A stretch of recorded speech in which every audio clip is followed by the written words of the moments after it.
Lloyds Bank Open Account Online. Hey everyone, welcome back to our channel. In this video, I will guide you on how you can open up your Lloyds Bank account online, so make sure to watch the video till the end.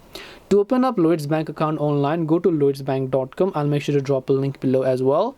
Tap the menu icon here, then go to current accounts, then tap on this green button that is current accounts.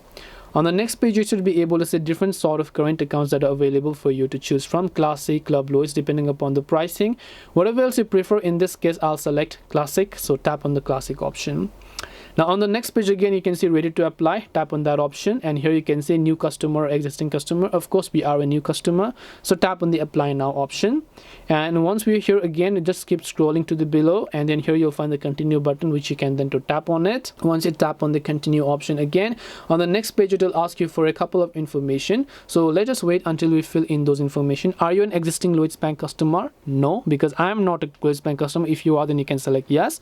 If do you already have a UK current account? No, I don't have a UK current account, so we can select no here, and then scroll down to the yes and continue option here. On the next page, after this, is pretty much self-explanatory and pretty much about you. You have to enter your legal details as shown in your documents or your legal document, which is your legal name, your gender, your title over here, and then after that you can enter your suffix, the phone number that's associated, your email address, date of birth according to your legal citizenship or something like that. Enter your country and then tap the continue option. It will ask you for some other information to maybe fill in your details or something like that, and once done, your Lloyds Bank account will get successfully created. This way you can actually open Lloyds Bank account online. Hope this video was very helpful. If you have any questions, feel free to leave them down. Thank you for watching and see you in the next video.